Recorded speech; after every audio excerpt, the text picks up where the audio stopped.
Welcome back to GA Fan TV. Kerry 5-14, Clare 15 points. Kerry are once again Munster senior football champions in a game that was very much dead and buried very early on. Let's be perfectly honest, this game was not much of a contest, and certainly we would have expected this game to be a little bit more of a contest, given the fact that Clare, I suppose, have proven through the years that they're more or less a Division 2 side. I know they got relegated this year, but they've competed very well against some of the best teams in the country, down the years. Maybe not the best teams in the country, but they've competed well against top teams. Beat Roscommon last year, beat Cork this year, for example. Nearly beat Dublin and Croke Park. But this game was a whitewash. This game was very, it was over really at half time. It was probably over. Like when Clare go 2-4 to 2 points up, like you're looking at it thinking there's just no way back here now for Clare. And this is game, set, and match. And yeah, I suppose you have to commend Kerry, the sharpness, the by far the best we've seen from Kerry so far this year. They were sharp, they were quick, quick. They brought an energy about themselves that we haven't seen from Kerry so far this year. And they just blew Clare away, and there was no mercy, there was no respect shown. They put the foot on the gas and just tore them to absolute pieces. And best performance of the year, I think, so far from David Clifford. Obviously, a very tough day for him and for Paddy, obviously, with the death of their mother yesterday. I think, first of all, how commendable of them to play the game.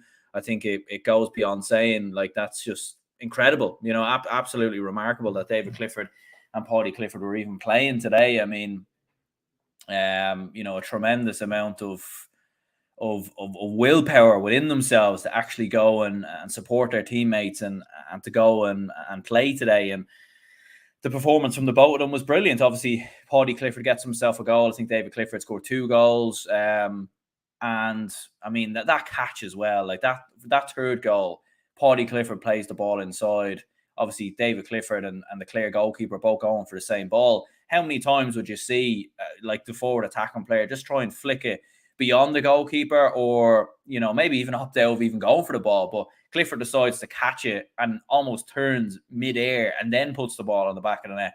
Absolutely incredible stuff there from David Clifford. And Tony Brosnan, I think, deserves a special mention as well. I thought he was very lively, very good. I think he cemented himself now in the Kerry squad, and I think he definitely starts versus Mayo in the group stages. He's been a player that's definitely been on the fringes for a while, and maybe consistency has him in there. I know he struggled with a couple of injury issues. Young footballer, obviously, as well. He was outstanding. The energy he brought, some of the weaves, the skillful sort of technique when he was on the ball as well, I thought was very impressive. Got himself a goal. Probably could have got another goal as well. Missed a chance in the second half, in fairness to him. But Kerry were by far and away the better side. And I think from a Clare perspective, I was disappointed with Clare at the same time. I don't think there's any shame in losing to Kerry in a Munster final. I don't think there's any shame losing to Kerry, in the Munster Championship. Losing to Kerry by any stretch of the imagination. They are the All-Ireland champions after all. And I think after everything Clare have done, through Colin Collins's reign, I think they owe nothing to nobody. And I think regardless of what happened in this game, you can't take anything away from Clare. But in terms of the game itself, I thought they were just very open defensively. They were just cut open far too easily. And from watching them, it was hard to know what the game plan was. It didn't look, you would think they would sit in, be very compact, be very defensive, and just try and keep Kerry out and try and limit those goal opportunities and those goal chances. And try and, I suppose, frustrate Kerry as much as possible. But that wasn't the case. It looked more like they went toe-to-toe, and it was hard to really know what sort of plan they went with, and they were just blown away and blown to pieces. And look, if you sit back and you go defensive, and you get every man inside your own half and inside your own 45, Kerry still win the game anyway. They still win the game anyway, but it might have been, a little bit less sort of dominant than what this scoreline suggests. But then again, at the same time, look, Clare would probably look at it and think, look, Kerry haven't been brilliant this year.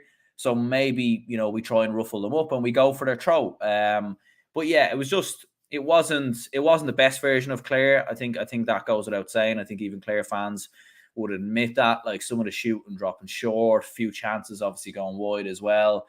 And look, it's tough. It's tough for any team. Like when you concede 2-3 early goals and you're 9-10 points down after 15-20 minutes, it takes it out of any side. It takes it out of any side, and it's very, very hard from that moment in time to actually go and turn it around and show any sort of resolve. But look, you have to commend Kerry because they didn't let up.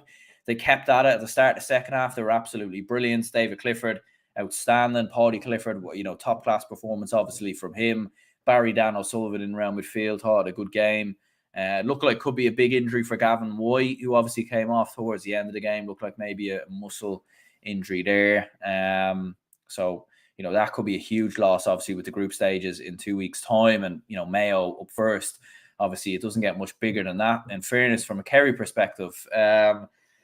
But yeah, they done what was needed. They done, I think, what we expected. Disappointed the game was not more competitive than we would have hoped for. But look, I think when Kerry are at it and Kerry are on it, they can do that to almost anyone on any given day. And they look seriously good today. And look, Kerry are, although they are the All-Ireland champions, they probably have gone under the radar because of how poor they were in the league at times. But look, you can't rule Kerry out of this race. They're still, I don't know if they're favourites, but they're one of the favourites. You'd put them in this. I think between them and Galway, I think Mayo still have a good shout. I think Tyrone and Derry still have good shouts of being in the conversation. And there's a strong argument to suggest that Kerry are the favourites. They still are the favourites. And Tony Brosnan, who probably, from my recollection, wasn't really involved too much last year, sort of in the big games, but it looks like they've found another good top quality forward there. I know he's been around for a while,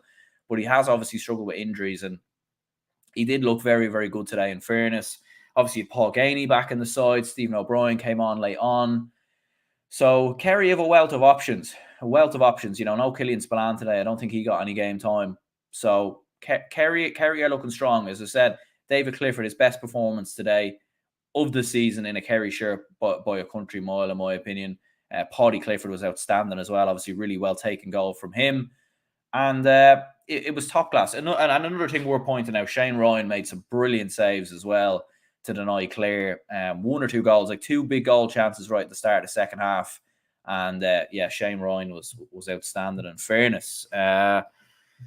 Patrick says not a great crowd at the final. And unfortunately, it is it will be a common trend throughout provincial finals, especially, because most Kerry supporters would have known that they win this game, and most Clare supporters probably knew that they were going to lose this game. So it's, when you're setting aside things to do on your Sunday, obviously if you're a staunch Clare fan, you'll go and you'll support the team no matter what. But I think a lot of casual fans maybe would say, well, we might as well save our money and we'll keep our money for those group stages, and that's the worry. And I think the same probably for Galway Sligo. The crowd wasn't great at that game, and it isn't just a Leinster Championship issue that attendances are falling. I think they're happening all across a lot of provincial championship games, because when you do have games that an outcome is already decided, it makes it hard to actually go and want to go to the game. Do you know what I mean? But there we go. Patrick says, my condolences to the Clifford family for an Armagh supporter. Test case says, are you going to do a watch along between Derry v Armagh and the Ulster final? Probably, hopefully. I am going to go to the Dublin Loud game, and I thankfully enough have the luxury of not living too far from Croke Park, so probably would be possible to do it, but we will see. I was going to say the hard province to win is Ulster. The other ones are too easy. Yeah, I think the Connacht Championship is a hard province to win. I think you've got Galway, Roscommon, and Mayo in that province, to be fair, but it's just obviously the way the draw has fallen. If the Galway Roscommon game, or even Roscommon Mayo, was the provincial final, we'd be looking at it and thinking, what a cracking game, what a cracking provincial final that was. If Cork were playing in today's final, the scoreline probably would have been similar, let's be honest. Probably would have been the same. So it just is what it is. Obviously, the provincial, the Munster Championship it is a hurling province. Kerry are probably the only footballing county there, so it's just it is what it is with the provincial championships. And And yeah, Patrick says the Ulster final is sold out already. Yeah, and like that's the difference though, like because Derry and Armagh isn't a foregone conclusion. Like it's not, you wouldn't look at that game and think that's, one. Derry will probably be slight favourites, but it should be a close game, and it should certainly go down to the wire, you would imagine. And I think that's the difference. And obviously, Derry and Armagh, two hugely footballing counties as well. Clare are more of a hurling county. Earlier today, like Galway are more of a hurling county as well. Sligo, to be fair, brought a good amount of support to the ground as well. But again, most Sligo fans would have known probably that they would have got beat, and it's one of them things. And Kerry fans probably keeping their money because they have a big game against Mayo in 2 weeks, which probably would be better value for money, So it is what it is, in fairness. But there we go.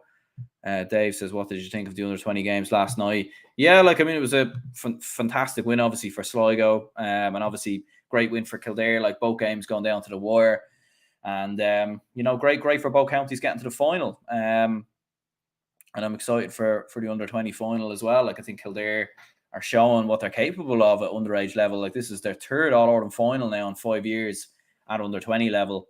So they have a serious team building, and Sligo, to be fair, back to back under 20 Connacht titles as well. So yeah, I think it's going to be a very fascinating final, and certainly looking forward to it. We'll be reviewing both of the under 20 finals later on in more detail, and both provincial football finals as well, with Matthew Hurley from half A to review all the weekend's action. We'll be looking at the hurling action as well. Obviously, some big games there. Dublin beating Wexford yesterday, which was huge from a Dublin perspective, and Tipperary Cork, what a classic that game was, and much more. We'll be discussing much more. So yeah, make sure to tune into that, and like, subscribe if you haven't already. Helps the channel out. And